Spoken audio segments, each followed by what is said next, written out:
अब नेक्स्ट अपना service sector के बारे में देखेंगे तो वो अपना है इंश्योरेंस, ठीक है ना। Risk of all types pervade every walk of life. देखो लाइफ में अपन कहीं भी देखें रिस्क हर जगह है, ठीक है ना। Not only debt risk also endangered life itself, ठीक है ना।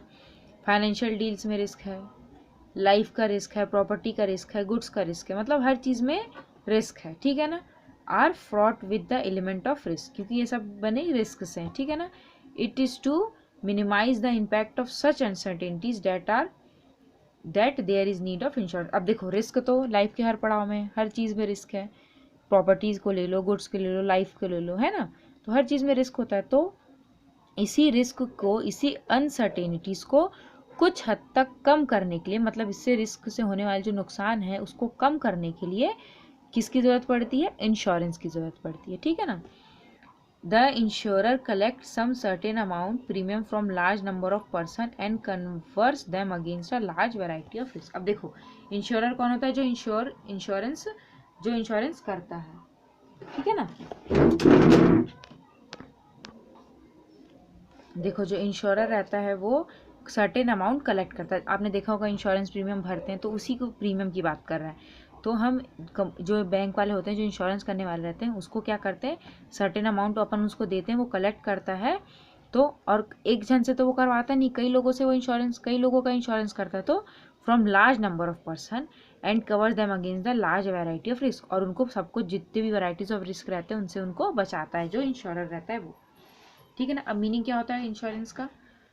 Insurance is a contract or an agreement under which one party agrees in return for the consideration to pay an agreed amount of money to another party to make a loss, damage or injury of something of value in which the insured has a pecuniary interest as a result of some uncertain event। देखो इसमें क्या बोल रहा है, insurance क्या होता है? एक कॉन्ट्रैक्ट होता है, एग्रीमेंट होता है एक पार्टी के बीच में, जो एग्री करता है कि वो कंसिडरेशन पे करेगा, मतलब रिटर्न में जो इंश्योरेंस कराएगा उसको रिटर्न में कंसिडरेशन मीन्स पैसे में पे करेगा एग्रीड अमाउंट, जितने के लिए अमाउंट एग्रीड किया गया है, टू अनदर पार्टी, दूसरे पर्सन को। किस लिए?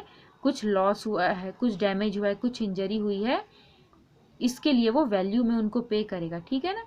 जिससे क्या होगा, जो अनसर्टेन इवेंट है उससे कुछ इंटरेस्ट मिलेगा, मतलब जो नुकसान हुआ है उससे उसकी थोड़ी भरपाई होगी, ठीक है ना। The agreement is put in writing and is called policy, और जो एग्रीमेंट रहती है वो रिटर्न में रहती है, उसको पॉलिसी बोला जाता है, ठीक है ना। The person who risk is insured is called insured. अब देखो जिस पर्सन का इंश्योरेंस कराया जाता है उसको इंश्योर्ड बोला जाता है, and the institution who insures the risk is the loss is, और जो लोग और जो इंस्टीट्यूशन इंश्योरेंस करता है उसको इंश्योरर बोला जाता है, ठीक है ना। जिसका इंश्योरेंस होता है वो इंश्योर्ड होता है, और जो पर्सन इंश्योरेंस करता है उसको, जैसे बैंक वाले हैं, LIC वाले हैं, तो उनको इंश्योरर बोला जाता है, ठीक है। ये हो गया इंश्योरेंस की डेफिनेशन, वो उतनी काफ़ी है। अब अपन इसमें कैरेक्टरिस्टिक्स में आते हैं, ठीक है ना। क्या कैरेक्टरिस्टिक्स होता है इंश्योरेंस का? फर्स्ट है रिटर्न कॉन्ट्रैक्ट। ये किस में रहता है? रिटर्न में रहता है, इसलिए सिक्योर होते हैं। Return contract should be made between insurer and insured. Insurer और इंश्योर्ड के बीच में क्या रहता है? एक रिटर्न कॉन्ट्रैक्ट होता है, ठीक है ना। और फिक्स्ड प्रीमियम में क्या रहता है? One party received a fixed amount of money as premium against promise to compensating the loss incurred by the second party. देखो इसमें फिक्स्ड अमाउंट ऑफ मनी मिलता है, ठीक है। क्यों? क्योंकि जो एक पार्टी रहती है वो प्रीमियम पे करती है टाइम टू टाइम, तो दूसरे पार्टी का भी ये प्रॉमिस रहता है कि वो कुछ लॉस हुआ है, लॉस अगर इंक्योर हुआ है तो वो फिर उनको वो अमाउंट, उनको जो भी फिक्स था उसको वो पे करें। सिक्योरिटीज अगेंस्ट रिस्क, मतलब जो भी रिस्क होता है उसके अगेंस्ट एक सिक्योरिटीज मिल जाती है। Under insurance one party provide security against risk to the second party, मतलब एक पार्टी जो इंश्योरर है वो क्या उनको सिक्योरिटी प्रोवाइड करता है, किसको? इंश्योर्ड को, मतलब जो जिसका इंश्योरेंस हुआ है उसको। This risk is estimated before happened, और ये रिस्क को पहले ही एस्टिमेट किया जाता है कि इतना इतना का नुकसान होगा तो ऐसे ऐसे इसकी भरपाई होगी, तो पहले ही एग्रीमेंट में सब तय कर लिया जाता है। फिक्स्ड अमाउंट ऑफ मनी होता है क्योंकि insurance is made for a definite amount. हमेशा देखना कोई भी इंश्योरेंस होता है उसका पर्टिकुलर अमाउंट होता है, 50,000 1 लाख ऐसा, तो डेफिनेट अमाउंट के लिए होता है।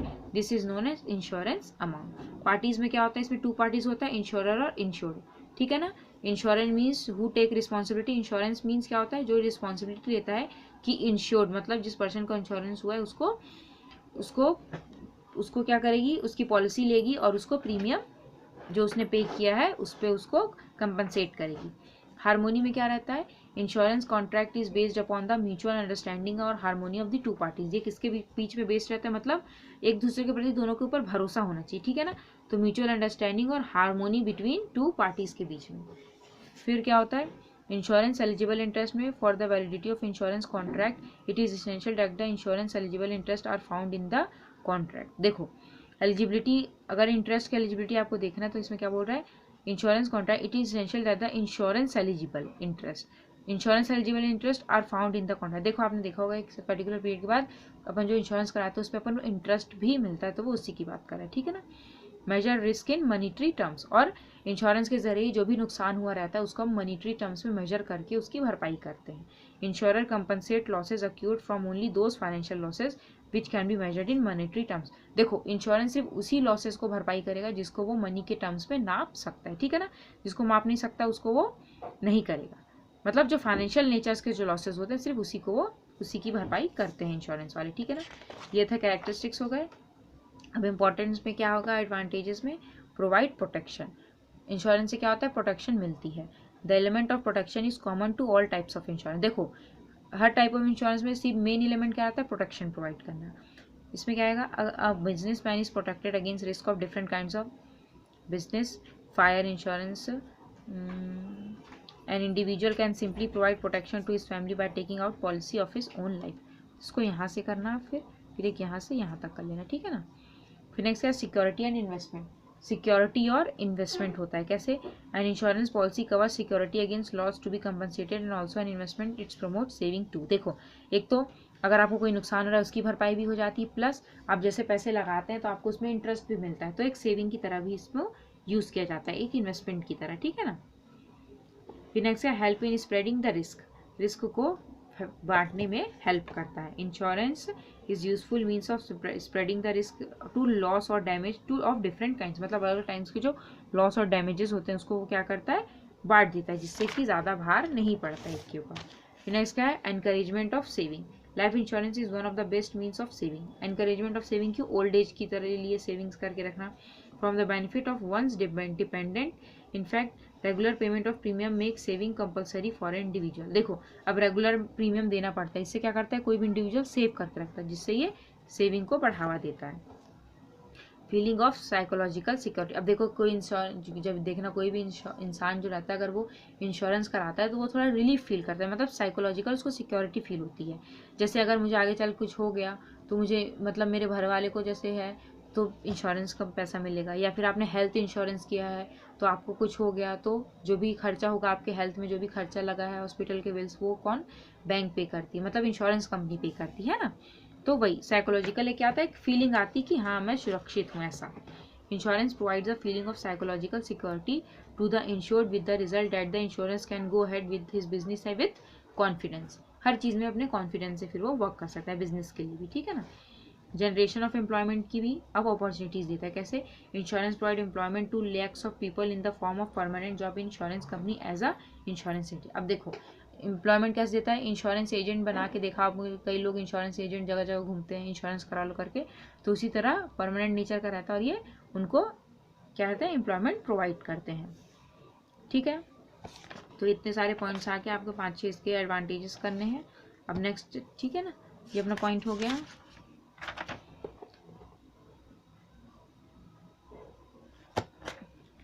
उसके बाद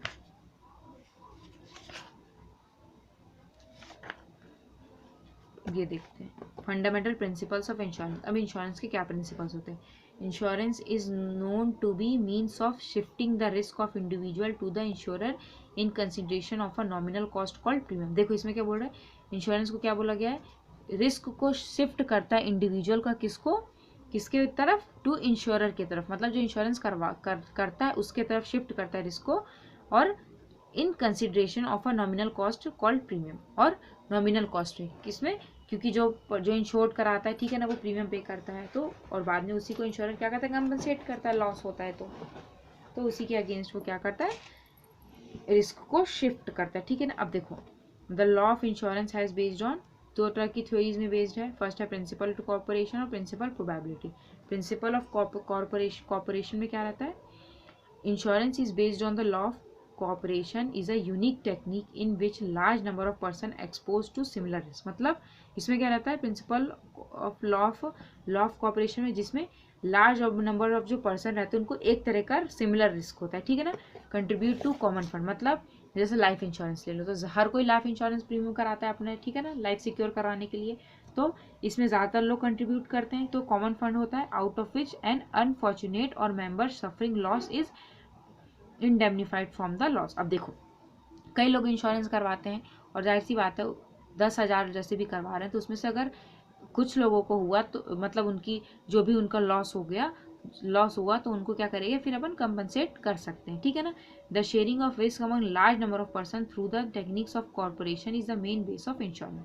क्योंकि देखो जब ज़्यादा लोग पैसे लगाएंगे इंश्योरेंस कराएंगे तो जाहिर सी बात है किसी दूसरे को कंपनसेट करने के लिए आपको आसानी से आपके पास पैसे रहेंगे ना, फंड्स अवेलेबल रहेंगे। तो वही बोल रहा है, इससे क्या होता है जो रिस्क होता है वो पूरा शेयर हो जाता है लार्ज नंबर ऑफ पर्सनस के बीच में, जिससे कि इंश्योरेंस का जो बेसिक कॉपरेशन टेक्निक है वो इजीली मतलब अपन इजीली उनको पे कर सकते हैं, ठीक है ना। जैसे एग्जांपल दिया है, suppose that 10,000 people have done life insurance from a insurance company. जैसे मैंने अभी बताया 10,000 लोगों ने अपना इंश्योरेंस करवाया, ठीक है ना। The firm of a group 10,000 people who have done their insurance, the insurance company create a collective fund. मतलब 10,000 का एक मिला के फर्म क्या करेगी, कलेक्टिव फंड बनाएगी, ठीक है ना। Now if someone from the insured group dies, अब उसमें से 10,000 में से कुछ लोग मर गए, क्योंकि लाइफ इंश्योरेंस प्रीमियम क्या होता है उसके डेथ के बाद ही पैसे मिलते हैं, ठीक है ना। तो उनकी डेथ हो गई कुछ लोगों की, तो अब क्या करेगी, the insurance company will make the payment from this common group. 10,000 का जो ग्रुप बनाया था फिर उसी ग्रुप में से इंश्योरेंस कंपनी क्या करेगी, जिनकी डेथ होगी उनको वो फिर कंपनसेट करेगी, उनके पैसे इंश्योरेंस के पैसे उनको देगी, ठीक है ना। इसी तरीके से होता है कॉर्पोरेशन वाला, जब लार्ज नंबर्स ऑफ पीपल एक साथ करवाते हैं तो उनका रिस्क भी जो क्या रहता है, अमाउंट को इकट्ठा करते हैं और फिर रिस्क को जो लॉस होता है उसको उसी से भरपाई किया जाता है, ठीक है ना। ये था कॉर्पोरेशन प्रिंसिपल। अब नेक्स्ट है प्रोबेबिलिटी प्रिंसिपल। इसमें क्या होता है, the insurance is also based on the principle of probability as loss in the form of this theory. इसमें क्या, इसमें बेस्ड रहता है प्रोबेबिलिटी रहती है मीन्स लॉस की। The law of probability works on the basis of past experience. जो law रहती है प्रोबेबिलिटी को किस पे वर्क करती है, जो पास्ट एक्सपीरियंस रहता है, ठीक है ना, उसके हिसाब से of experience of loss such as life insurance morality tables in indemnity insurance, past record of volume and extent of loss occurrence caused by similar risk. In this way, insurance premium as expressed in the form of rates can only be determined on the basis of probability. The probability of happening of an uncertain event or loss is estimated in advance by analyzing the effect of various factors. In fact, the principle of probability describes the chance of amount to of extent of losses which may be caused by the uncertain event. जैसे example से मैं समझाती हूँ, ठीक है ना। If a town past experience tell that the 10,000 houses 100 houses. अब देखो एक टाउन है जहाँ पे टोटल कितने हाउसेस हैं, 10,000 हाउसेस है, ठीक है ना। उसमें से 10 हाउसेस हर साल जल जाते हैं, मतलब सॉरी 100 हाउसेस हर साल वहाँ पे जल जाते हैं, ठीक है ना। तो प्रोबेबिलिटी क्या है लॉस बाय फायर की, मतलब जल रहे तो लॉस हो रहा है फायर से, ठीक है ना।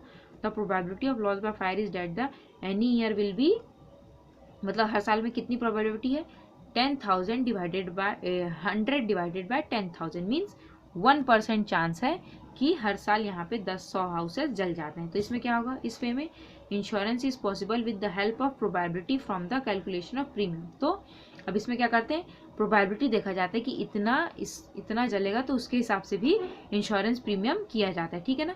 Principle of cooperation by mutually distributing the loss of individual of payment by premium in advance, ठीक है।